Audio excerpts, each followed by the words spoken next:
Good evening, everybody. Welcome to the Speakeasy, and I love that you're here. I'm Jeff Belanger. I'm your barkeeper.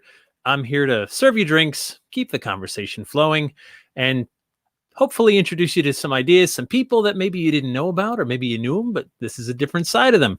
It's the Speakeasy. Everybody's welcome. We don't card anybody, and it's the place where we can all drink alone together. So tonight, love is going to come up a lot. And I've been thinking about love because of tonight's show and tonight's guest. And I've just got a lot to say. I think we all do, right? The subject is love. But before we get too far, I want to remind everybody, please I wish it had a love button because I'd say love it, right? So please love, and share and start watch parties so other people can participate tonight and hang out with us.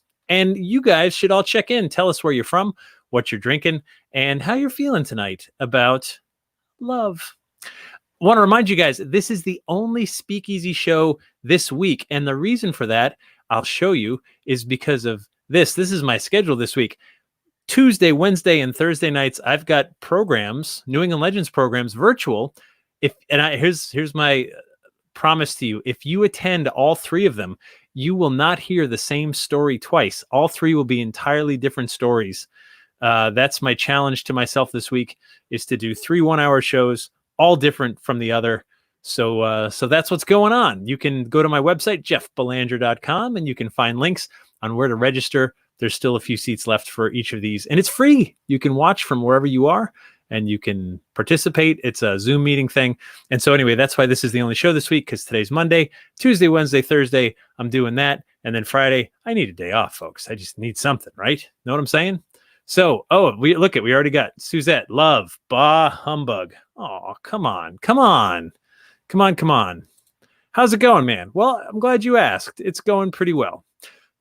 Anyway, I want to get to the guest. I've known this guy for a long, long time, and he's an author, writes a bunch of books. He's contributed to some of my books.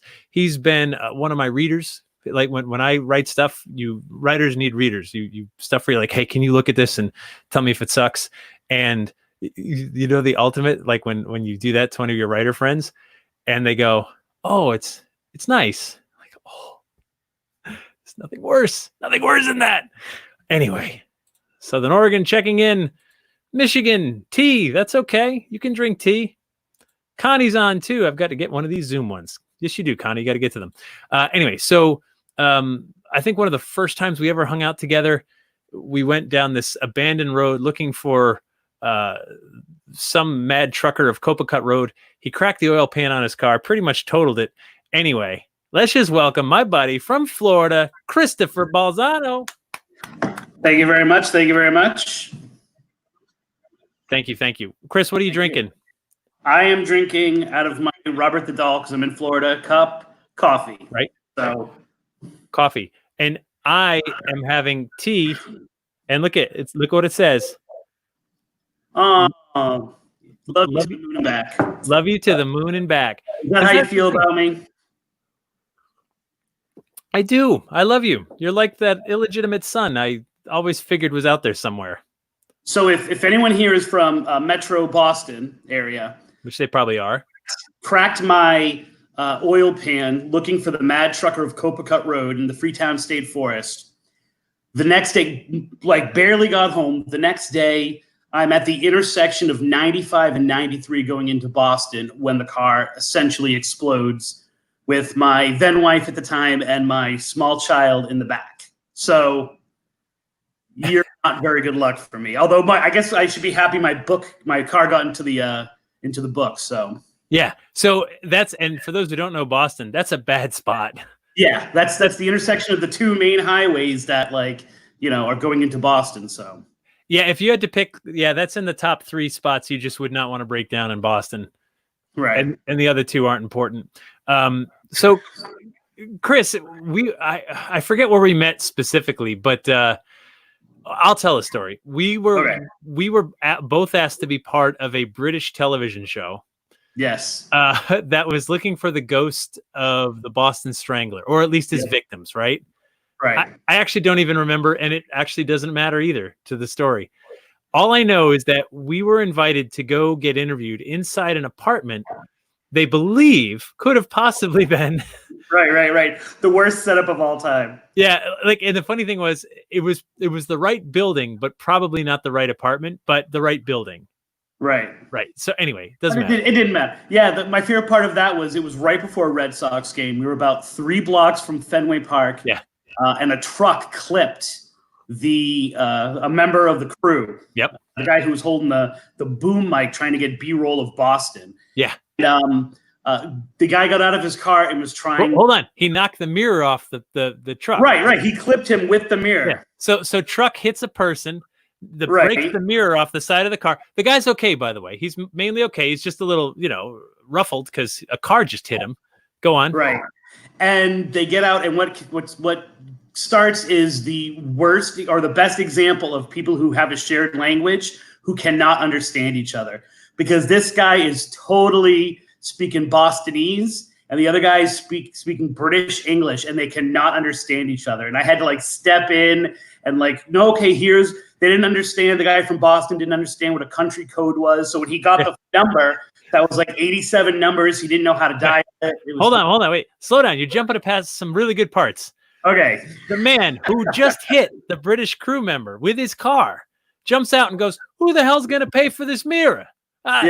Lester's pitching in half an hour. I got to get to Fenway," right? He's like, "Guy, I don't understand. I don't even know what all these numbers are for here. Why are you in the road? You in the middle of the road? You see there's a road right here, right? What's going on, guy? I don't even understand it. Wakefield's pitching in 10 minutes. I get that. Who's going to pay for this?" Yeah. So he just hit a man. The guy said everything. The guy said everything will be proper.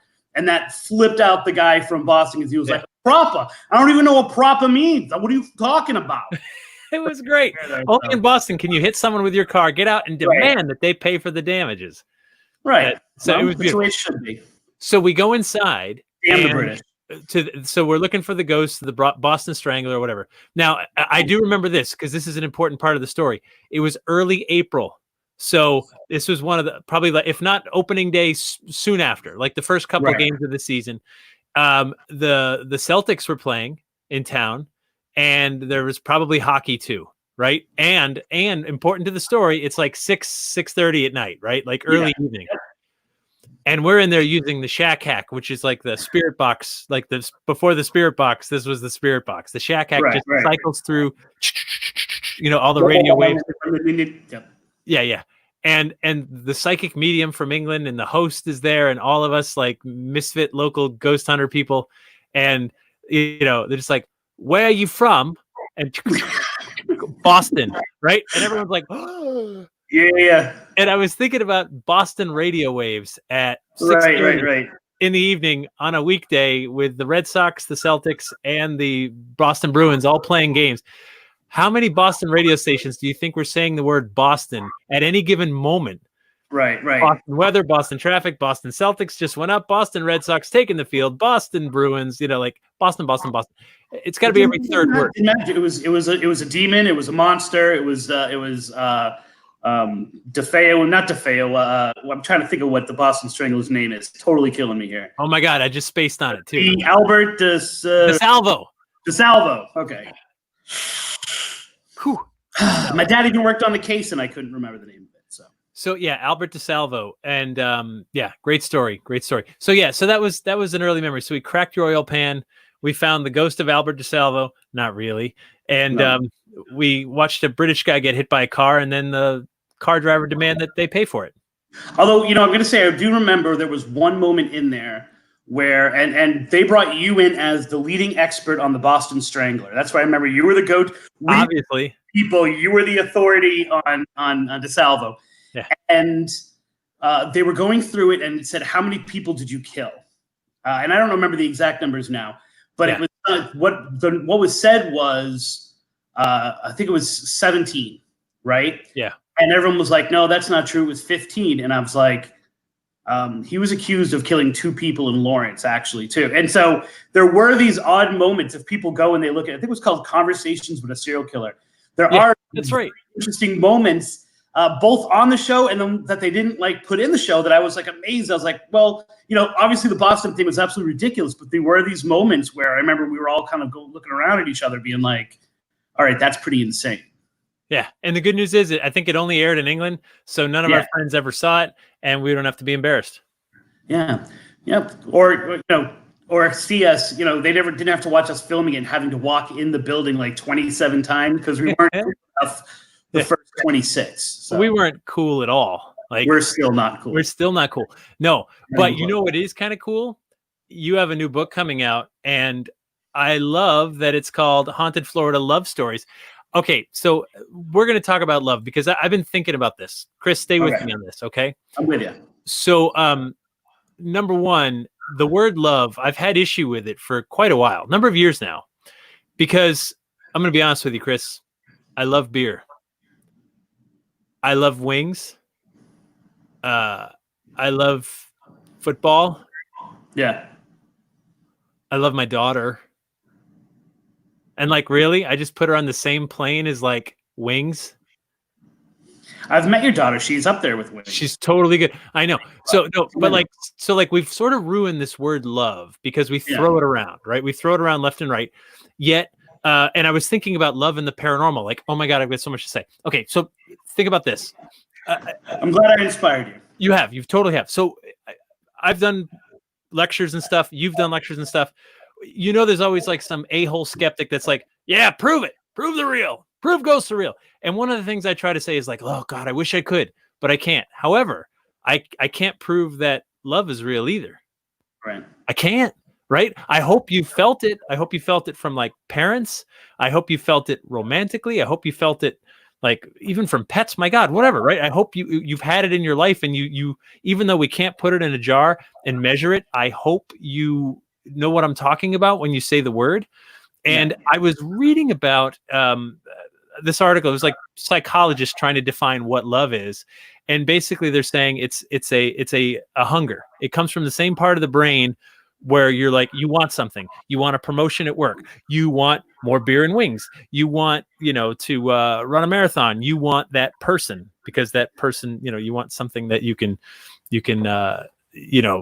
bring into your own life or whatever. And so to me, again, sticking with the paranormal, unfinished business is such a common like trope with so many hauntings and stories. What could be more unfinished than love? Yeah. Right? Like what? Go. Yeah, and go. So as I was thinking about what love is, because it's not all romantic love, right? So it's broken down into love for a job or love for an object or love for, and so maybe the best word, although it doesn't look as good on a book cover, is fixation or obsession or something that you are consumed by, right? And oftentimes we think of that romantically. We think of it as like, this is someone I'm totally devoted to. I'm fixated with being with them. I'll do anything for them. And we call that love, right? But that's really kind of confining, right? Because there are so many different variations of love. Now, would you do anything for wings? Are you fixated with wings? Do you get up in the morning and think about wings? Like sometimes, Chris, right? Like, and so it fits into that. So it's this thing that you make a connection to, oftentimes thought of it, at least in my mind, and at least in line with a lot of the stories, you're thinking about it, you're fixated on it, and you can't detach, right? Because to me, that's what love really is. Love is something that you can't control without putting all of your energy into busting it, right? And so that could be something as small as, you love to go to work every day, or you love I'm a teacher, right? I love my kids in a very general kind of way. Right. But it's going in every day. It's the walking into the building. It's the energy of the kids. It's knowing that I might have touched someone that day, emotionally. Metaphorically. Yes. Thank you. Yes. That is what drives me to do that. And that's the same kind of juice. That's the same kind of energy that is that unfinished business you're talking about. It's never unfinished because it's something that I look forward to doing. It's something that I'm fixated or even obsessed with doing. So I've come up with another term. Okay. And this is something that I've used for a couple of years now. A term that's bigger than love. Bigger, much bigger. And because again, I throw it around too. I'm just as guilty of being like, I love this beer, I love this man, I love you, man. Like I love, right? So I've ruined it as much as the next person. However, the term that I think is bigger than love is home. And home to me that's the thing. That's where like my wife and daughter are. And it's not a building. I mean, it happens to be a building, but it can be anywhere, right? It can be an apartment, it can be a tent, doesn't matter. So home is this sacred thing that is like so much bigger than love. Like that's where you belong. That's your most intimate people. That's the thing. And that I don't throw around, right? When I go to the bar that serves beer and wings, that's not home. Yeah. You know? I'm going to call it ghouls instead because, I don't necessarily have the best association with the word home. So I'm going to say, baby, you're my ghouls. You're my ghouls. Okay, let's talk about that too. You posted just the other day on Facebook. I'm not going to read it. It's long. I printed it though. Wow, that's amazing. That's those people who have ever looked at my writing. There you go. God, if you don't love yourself first, how is anyone else going to love you? I've got you. Right. My own rules. Okay, so I'm just going to read the very beginning. Right. Today makes 5 years since I left the house and started on my own. So splitting with your wife, getting a divorce. That reflection hit me hard this morning as I thought about something the kids asked me a few days ago. I told them everything was working out fine for us because the reality of it is it's something I shield them from as much as I can. And I shield it from myself, except on days like today that force it, like getting a haircut and being forced to stare in a mirror. And then you go on to talk about how your life is not necessarily better since this split 5 years ago. Yeah. And it was very real and very emotional. And that's why I wanted to talk about it, because I mean, a lot of people, 50% of marriages end in divorce, right? I mean, that's 55, I think it is now. Yeah, it's over. It's more than a coin toss, right? Like the odds aren't in your favor in that coin toss. And that split up of home, because there's kids too. You've got 2 kids and the whole bit, like that is so much bigger. And talk to me about like when it ended, and we don't have to get into the nuts and bolts of it. It's cool. But let's talk about like, you knew it's over for whatever reason. And now like you're looking ahead. What did you see like in your own future? What were your thoughts when this chapter? It was, we had an amazing marriage. We had an amazing relationship. We are still, we have to constantly tell people we're not married. Okay. Like how well we get along. And so there was never an argument. There was never adultery. There was never something big, right? It was death by a million little cuts, because we all have these roles that we play for people, right? And as you go through life, you have to give each of them, you have to feed each of those wolves, if you will, as they say, right? And this one was, being a father, being a provider, became so much more important than being a husband and being passionate. And so even though our romance and our togetherness was storybook, right? Like, I mean, we were apart for 4 years. We found each other, like came back to each other after years being apart, and high school sweethearts and all of that, but that couldn't sustain passion, right? And so we ended up becoming really great roommates with each other. And I have the worst divorce story, because it literally was, we had gotten into a fight. We hadn't gotten into a fight. We were just, something had happened. I didn't make Mother's Day as amazing as it should have been. And 2 days later, I looked at her and I went, so should we get a divorce? Never had broached the subject. We never fought. And we both looked at each other and we knew at that point that we both had passion left, but not passion for each other. Right. No matter how good of friends and no matter how good you are together and complete each other, if there was no passion, you had to go seek it somewhere else. And so there's that first initial burst of, I can finally be someone who I want to be, who I couldn't be. Now I have a different role. Now I have a role of boyfriend or new person in your life, like that spark, that excitement, that passion, right? Yeah. Fling. Until the reality of it starts to kick in, which is a lot of what that post is about. The reality of, I'm now a single dad and I'm active with my kids. I'm involved in my kids' lives. I know a lot of people who aren't. I've dated a lot of women she's like, I don't know where my ex-husband is. Like, he never watches the kid. I mean, I'm here in Florida because I refuse to leave my children, right? I mean, I'm a Massachusetts, I'm a New England guy. I would love to be home, but my kids are my life, right? And so You think that there's this freedom to it, and you think that all of a sudden the world bursts, and what ends up happening is you're the same person.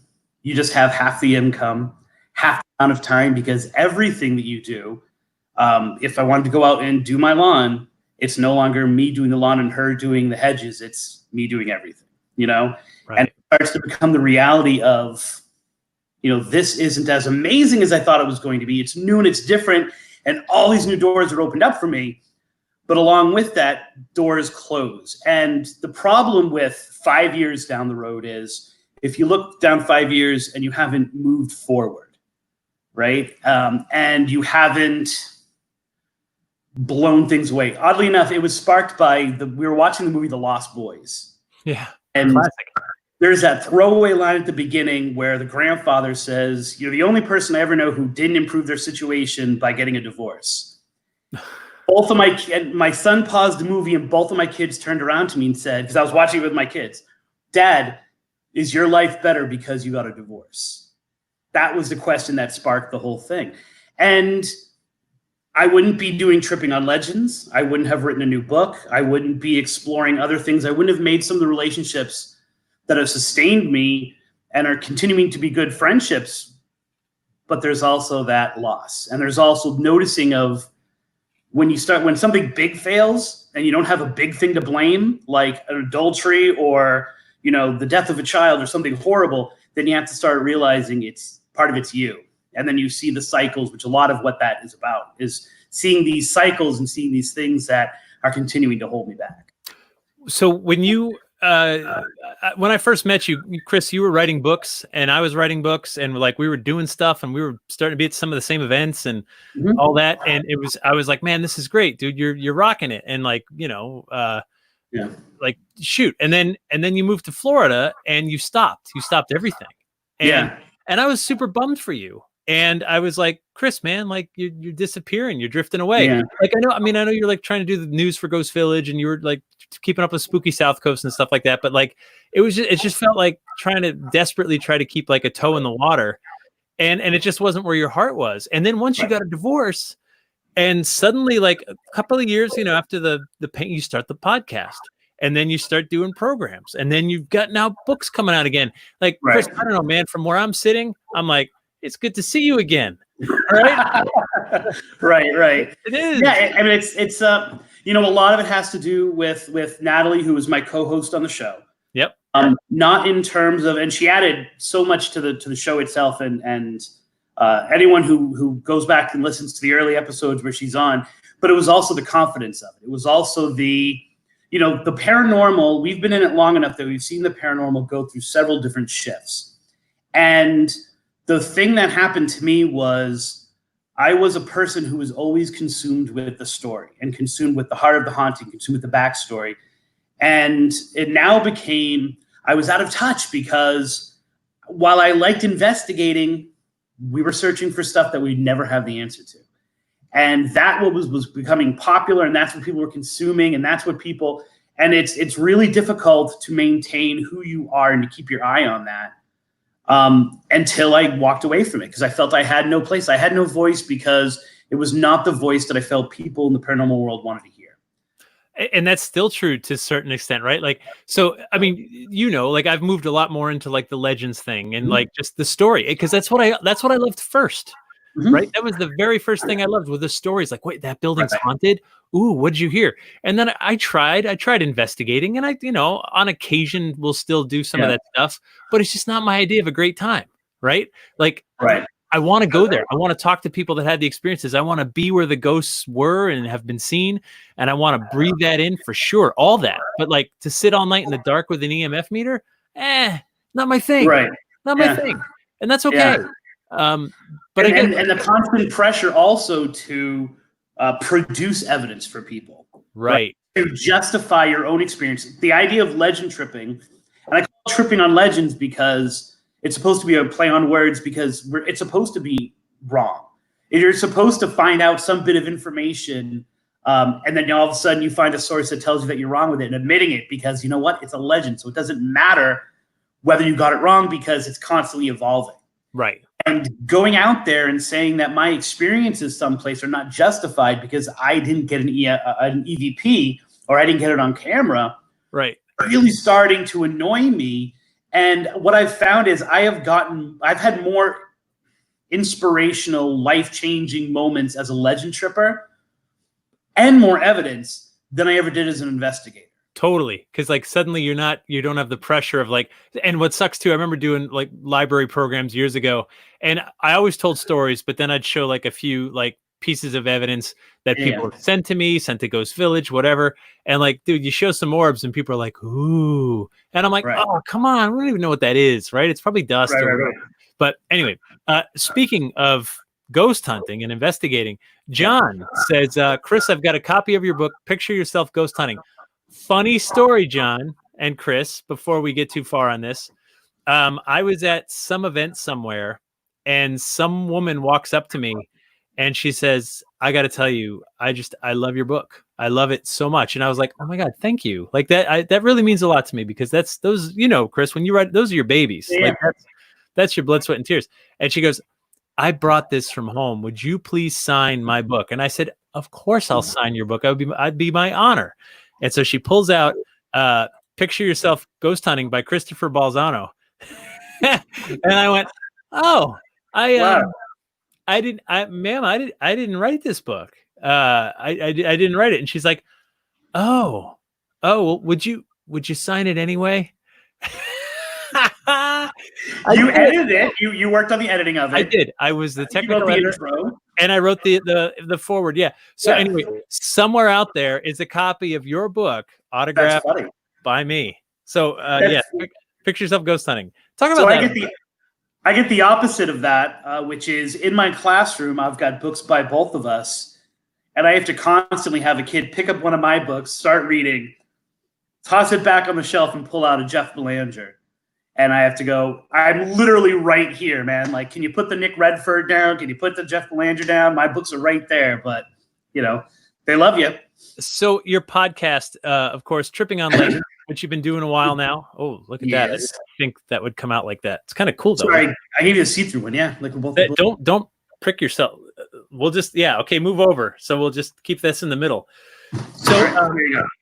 I know your daughter listens to your podcast. She does my podcast often. Right. Yeah. What's her favorite podcast? New England Legends. Yes. Yeah.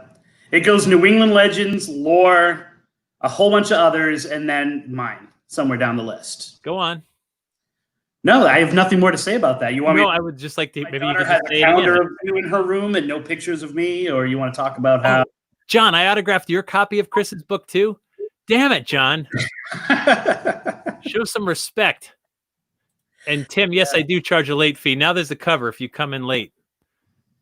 Anyway, so no. So the podcast, I love podcasting, and you and I have talked about it at length offline. Yeah. The idea that you've got this medium is not new, right? Like we're talking about old timey radio from the 1920s here, right? Right. It's 100 years old. However, what is new is that we live in a time when we can do anything with the format. Like whatever crazy thing you want to try, you can try it, and people might like it and listen by the millions, and people might be like, whoa, that's experimental, bro. Enjoy yourself, right?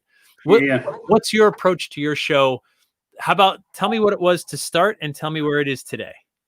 The start was always I was the person with the knowledge. I was the brain, and Natalie was the heart. And so what I would do is I would say, here's a really cool legend, and she would ask all the right questions, and we would explore what the legend meant and its connection and the history of it. And I would put in hours of research before we ever hit the air, right?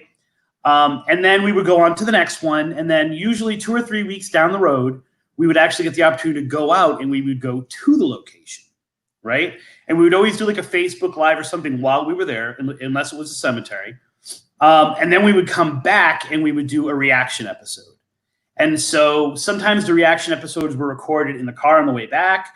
Sometimes it was, as soon as we got home.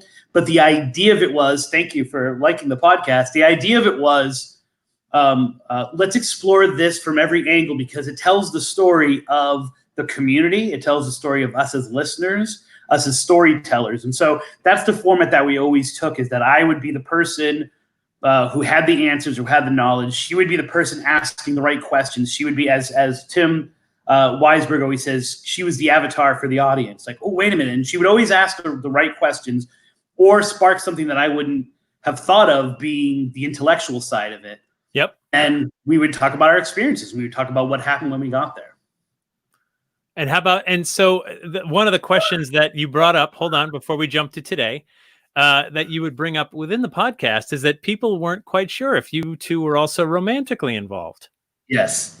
That was one of your listeners wanted to know. Yeah, we were.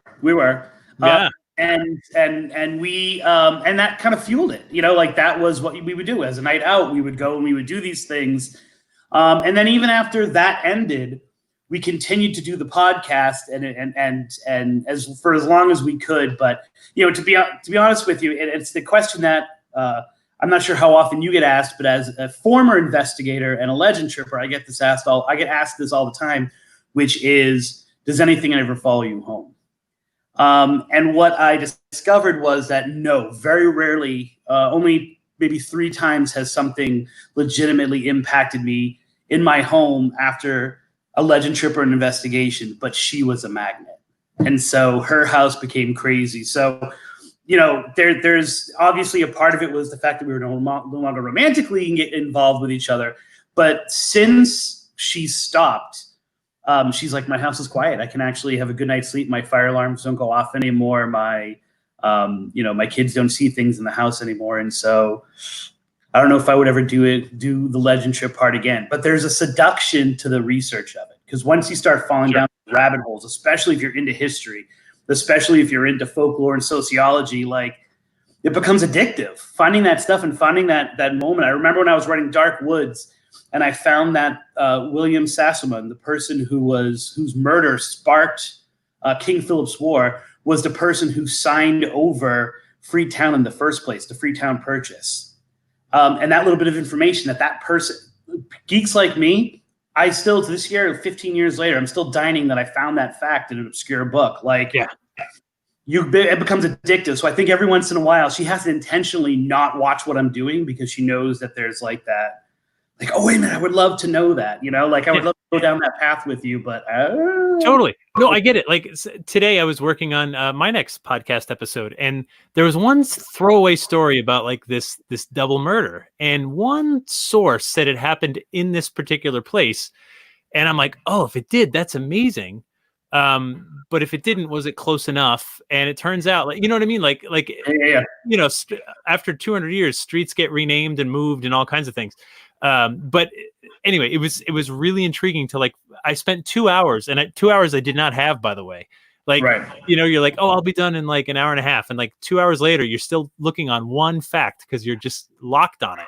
Mm-hmm. And that's just how it goes. But so making the podcast, and we can't not do that, right? Like, no, because that's what drives us in the first place. Because then you're not even, I wouldn't sleep tonight if I didn't like find the answer, or at least reach a conclusion and be like, okay, I'm going to put this to bed, or no, I'm going to incorporate it.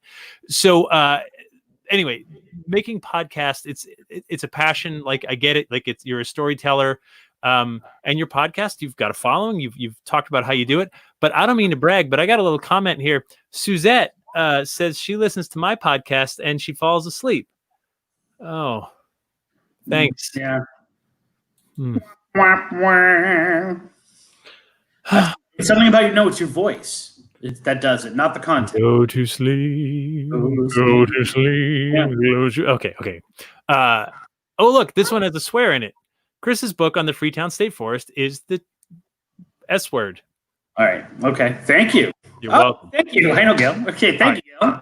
What's the approach today to your podcast? It's totally changed. I actually just recorded today, earlier today, kind of a flag in the ground kind of thing. I'd gone through a whole bunch of things. I'd had guest legend trippers. I brought someone else in who I thought would work. And really that dynamic that I had talked about was Natalie and I. Like, our personality was her. It was our interactions with each other. and that's not going to be duplicated. And so, and I've brought into my live shows my daughter. If you've seen the Facebook lives and some of the episodes, my daughter comes in because she's really animated and informative and asks her, but only on certain topics. Yeah. So I've done this episode 69, and I hated it. We finished it. She was disinterested, and it's an amazing legend. I was like, this is becoming almost like a satire of itself, like a parody of itself. Like I don't want. And so I figured, you know what, this is like, I'm going to live and die by who I am. And so it's going to be more of me doing the legend, exploring it, asking the questions that Natalie would have asked in the back of my head and answering them for the audience, continuing to do it live because I get juice from that. Otherwise, stories are meant to be told. Yep. Right? And if you're talking to yourself, it's not nearly as effective. It's not nearly as rewarding. Right? You don't get that reaction. Yep, totally. You're stuck in your own mind. Like you're stuck in your own world. The perspective of other people is lost. So I'm going to continue to do them live, but it's going to be me going forward, and it's going to be me exploring these legends and asking those questions, and then we'll kind of see where it goes from there. Got it. Love it. That's the format, Yep.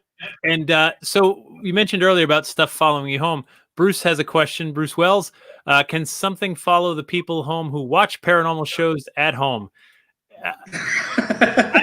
You know what? Go ahead. You go. You want to go first? Or you want me to go first?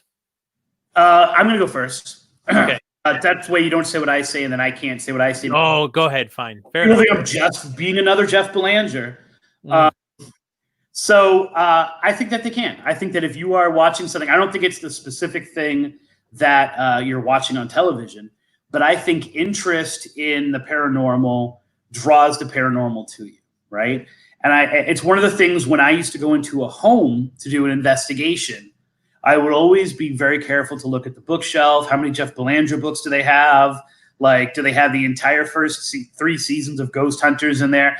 Because not only does it fix their mind someplace where they're ready to receive the paranormal, but it also kind of draws things in.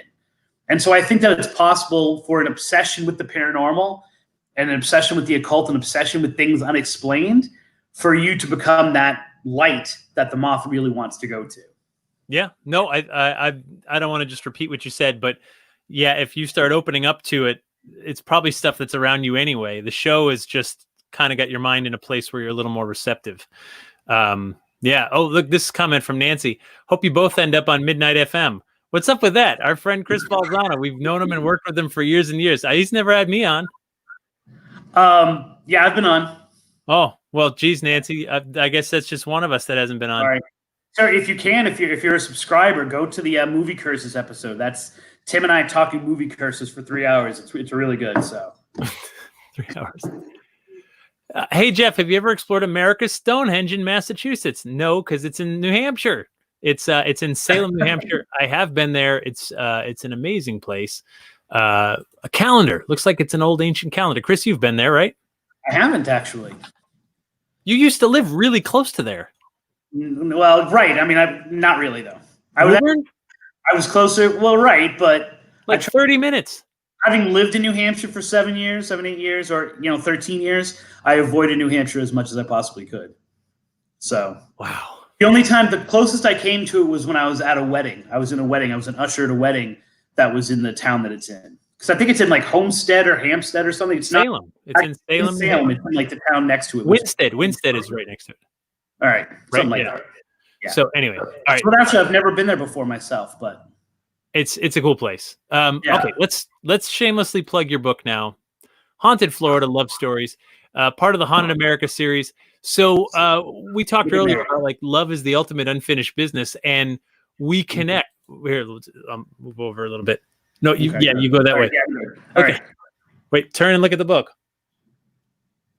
Okay, so what's up, Mary? Hey, if you look at her long enough, she'll talk to us because that's her deal. So I'm going to leave that up for a minute then. So why love stories? Like what, and obviously there's enough for a whole book. So like why particularly love stories instead of like just crazy Florida haunts?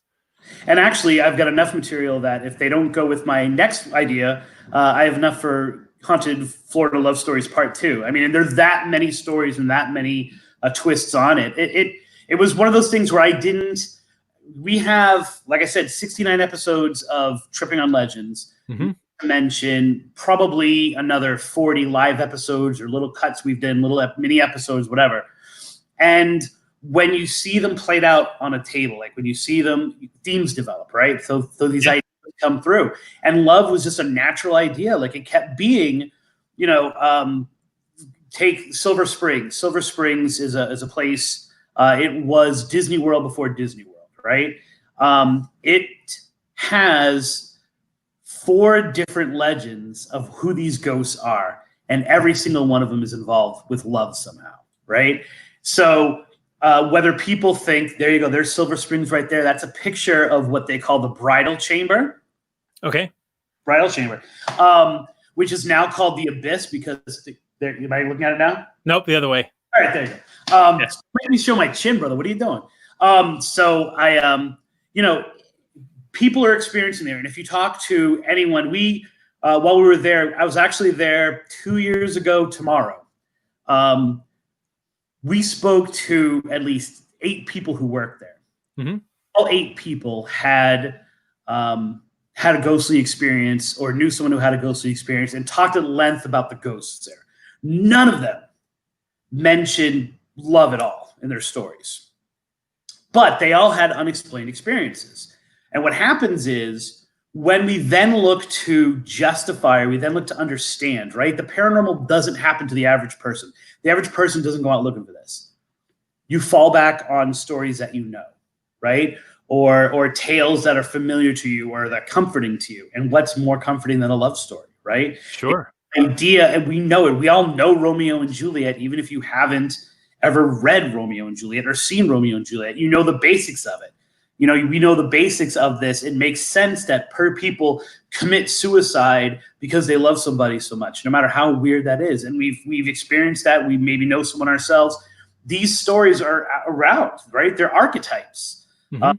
And so when we can't understand what's going on, we fall back on that. And that's why there are so many all around. I mean, I'm in Florida. If I spent 2 years in Michigan, if I spent 2 years in Iowa, I could probably write a haunted Iowa love stories book. Yeah, of course. We love those stories, and we don't understand, and so we marry them. No pun intended. I get it. So tell me, if you're a ghost, if you're a spirit, and you can stick around, where are you going to go? Probably near the people you loved, right? Like probably to your family, to your spouse, to your widower, or whatever. Like so, you're going to go back to the people that you want to comfort them in some way, and right. I've thought a lot about like why do certain ghosts show up in certain places, and I love this idea that maybe we summon them, and I don't mean in some like witchcrafty way. I just mean like we're talking about like you start thinking about someone you've lost, and you want them there so badly that you literally call forth their essence, their spirit, their energy, whatever word you want to use. You call them to you, and you experience them in some way. If you want to be totally like non-woo about it, you experience a memory of them, which in itself is some form of reality for you because it's there and it's with you right now. You were talking about the post that I made last week. Yeah.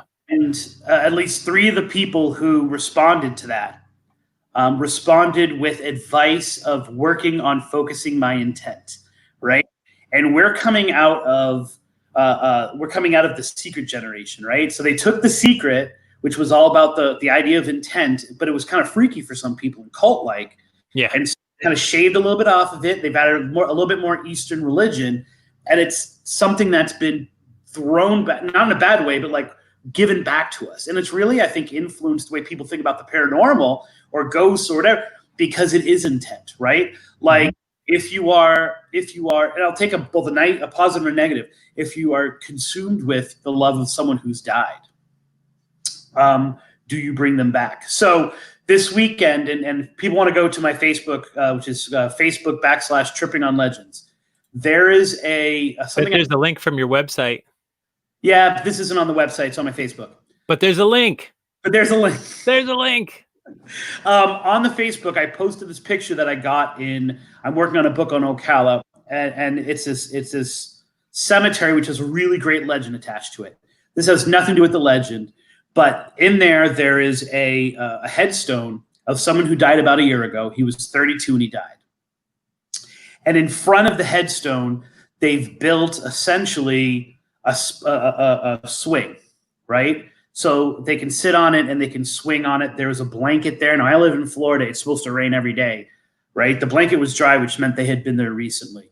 There were lanterns. There was oil. There was obviously so much grief for this person who was taken early from their life that it really got me thinking. So it's interesting you should say it. Got me thinking of, like, do we create his ghost at that cemetery or anywhere else? Because this person, it's been a year later, is so focused on the spirit of that person that it's almost impossible to let that person go, right? I mean, that's the ultimate intent. Like, they are praying so hard. They're at that grave. They have to be there often. I mean, it's set up like this is where I go in my free time, in front of my son's grave. I assume it was a mother.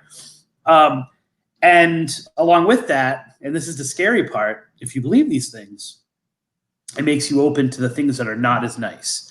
So those nasty things are reading your intent, and they find this little way of getting into your, I'm all about the legends, but I'm all about the paranormal too. Yeah, and yeah. I do think that those darker things are nipping at our heels, and then in the corners of the room that are waiting for opportunities to make themselves known. And then it comes down to, like, letting go is also very important, right? Because if you love someone who cannot return that love for whatever reason, such as they're gone or they don't love you back or any number of things, right? It can be a real problem, right? It can be debilitating. Yeah. Yeah. It's debilitating because, like, if it's not shared, then that's a one-way street. That's not communicating. That's not going to work. And so I think sometimes people think, like, well, if I just put that enough love out there, they're just bound to love me back. And the answer is no. Sometimes it doesn't matter what you do. That you're different signals and you're not jiving. And so, and that tunnel vision is probably the worst thing you can have in anything in life, right? Like, it's good to be focused. It's good to be get tunnel vision over a specific person or a specific, especially if that person is not able to reciprocate. Then all the other stuff that's around you that's amazing, you lose that. So they have a word for that. Stalking. Yep. Stalking. Yeah. It's, yeah. And the funny thing is that's also the paranormal too, right? Because when you look at the crime, your meter, and there's things like all happening all around you. Yeah. So there you go. Yeah. Your EMF meter cannot love you back. You can't. And that's the thing, right? So love is this thing, and it's this idea, and it's love yourself is important because, like, if you do love yourself, then you're going to be more open. The secret, right? It comes back to it. Like, if you're in a place of self-love, and I don't mean like going too crazy about it or egotistical. I just mean like where you love and respect yourself. Like, then someone else is going to latch onto that, and likes drawn to like, and all that good stuff. And by the way, Hatch just finished reading your book, Dark Woods. Still your bestseller, right? No. Well, I would probably say my biggest seller, which is unfortunate because I get no royalties, is Ghostly Adventures. Oh. By far, like by tens of thousands. That's like my bigger seller. But other than that, it's oddly enough, picture yourself ghost hunting. Oh, I worked on that book. Good times. Yeah. Dark Woods. I love that book. I love it. It's imperfect. I wish I could go back and edit it. And it's really a foreigner. It's an outsider's look at this place. So a lot of people have criticized me over the years, being like, how would you not even know this? I'm like, I live an hour and a half. I lived an hour and a half away from it. Like, it wasn't, So it's interesting because now I'm doing almost like Dark Woods 2 is the book I'm working on right now. Totally different woods, but let's go further. It's 3 hours away. It's on the other side of Orlando from me. So it's so Florida. I got to ask, every time there's a headline like blank man smashing TV on face while high on crystal meth, and it's always that blank is always Florida man. It is. Have you met Florida man yet? Because I live in Cape Coral, which is the center of Florida man. Yeah. That kind of mindset or that kind of attitude. It is this really weird. It's the heat. Yeah. My favorite line of all time from Criminal Minds is she's like, "We've got to get going. We've got a case," and he's like, "How bad is it?" She's like, "It's in Florida." Oh.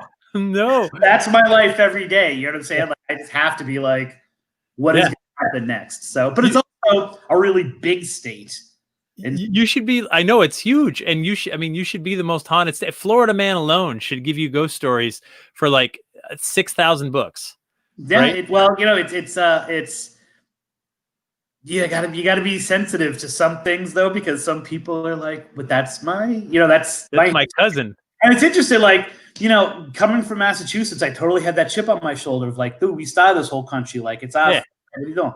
And you're like, no, St. Augustine came before. And it's looking back at the history, like there's an acceleration of like the last 150 years in Florida history, right? Yeah. So much has happened. But once you tear down that layer and actually go back, it's really kind of interesting. Like we don't think of Florida as this place of great history and these old buildings and stuff, but it really does have this rich history that I'm just really now I've been here for 12 years. In the last 3 or 4 is when I've really started to discover what's going on here. Not impressed, but what are you going to do? No, what are you going to do? Hey, Joy says better late than ever. She's just tuning in. So we're going to have to start over from the top. So I'm drinking coffee. It's in my Robert the Doll thing. I can't believe we got to do this for my wife one left me, person. blah, blah, blah. Like, what are we doing?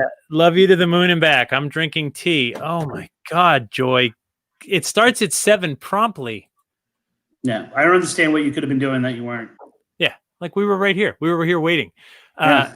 So you sent me some more pictures. We're going to run out of time. There's only like minutes left. What's a good story? Go Arbuckle Creek. I love Arbuckle Creek.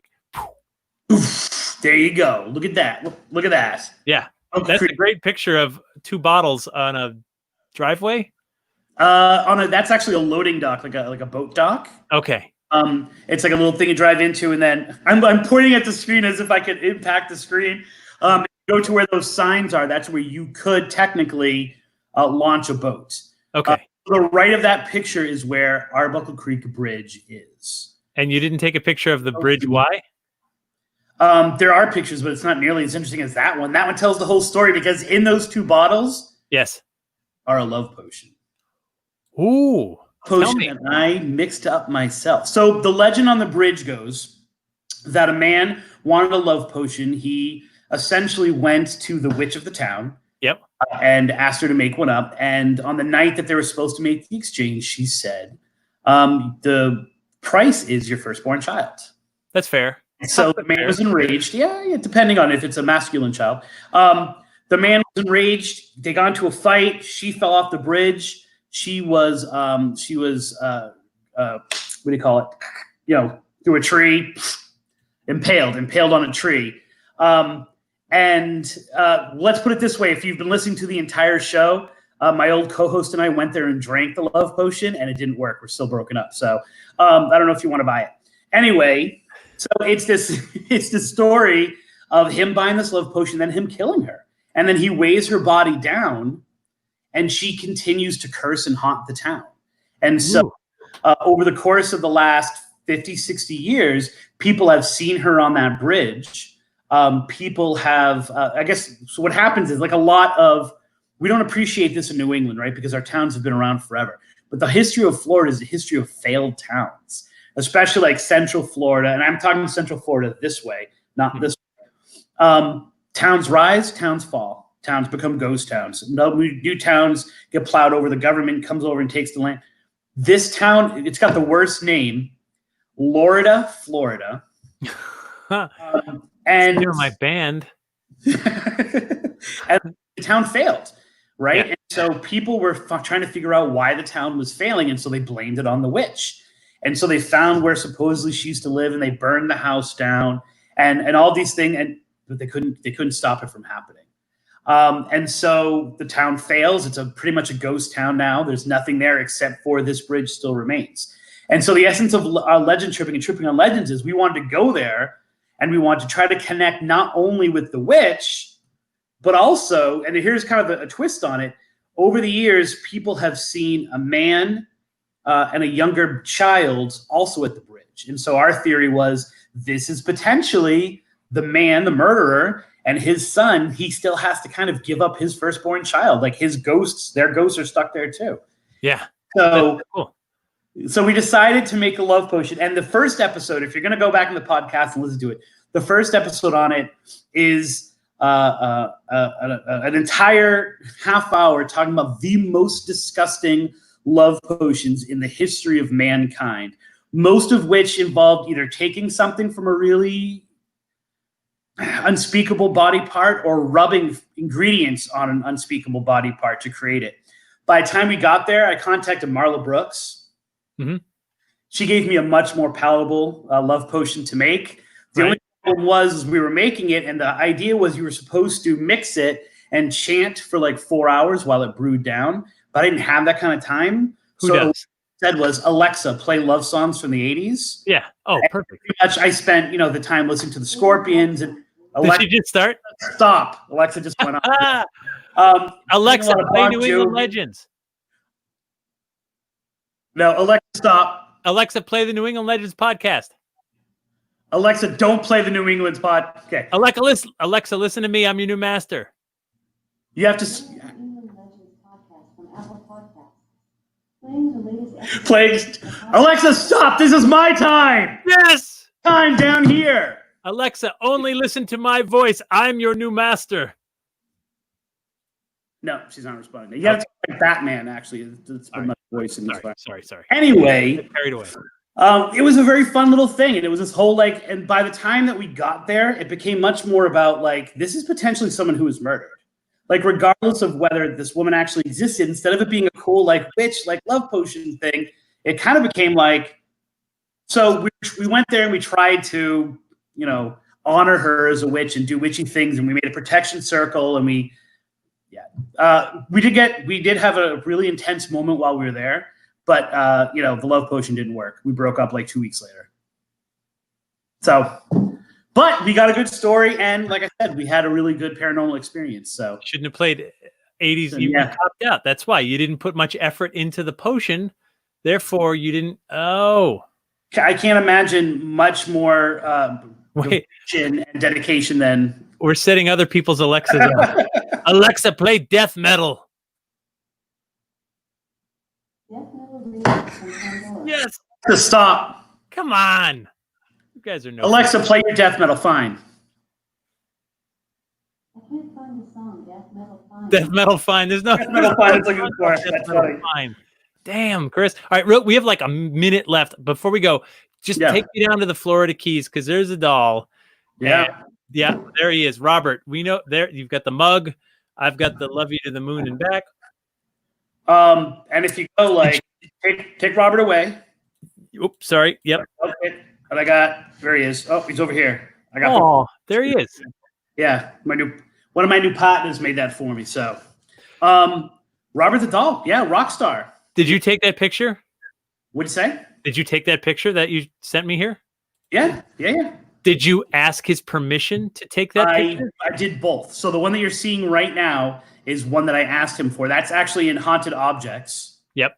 My book Haunted Objects, which we are re-releasing, by the way. Wow.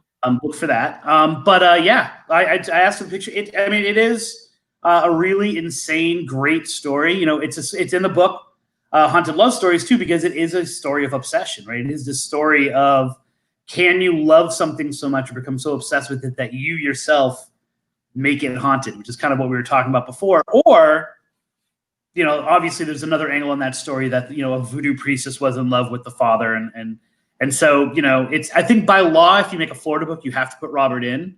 Right. That's pretty much. It was definitely the obsessive side of it. And it was really cool because when we went down to Key West, I was one of the first people to go up into the attic of the artist's house in a decade, because they don't use it, and no paranormal groups have ever been up there or anything like that since Robert was moved. And so I actually got to go into the attic, which is kind of almost a character in the whole Robert story, because he was stored there for so long, and people would hear this doll running across the floor, and they would see him in the window upstairs, and that attic was thought to contain him until they took him out and put him in a museum. So it was pretty cool to actually be up in the attic. So the funny thing about dolls in general is I was my daughter had this lovey, we called her, right? This little Beanie Baby thing that she just loved since she was an infant. Yeah. And anyway, if you've ever read The Velveteen Rabbit, right? You love a teddy bear until it's real. And it's true. Like we all had those teddy bears. We watch our children with them. Like when they're so worn down, they've just been loved. And and that becomes real, right? That becomes like very tangible, especially to your children. And then your children care about it so much that, damn it, you care about it.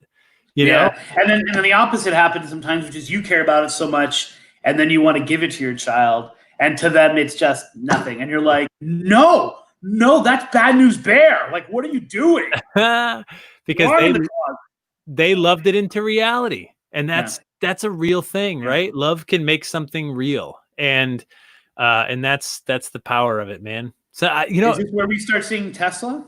No, I was thinking Huey Lewis. This is the power of love. Like, we're totally on different mind frames. See, that's why your love potion might have worked. And this is why we're never going to be romantically involved again. Ever again. That's right.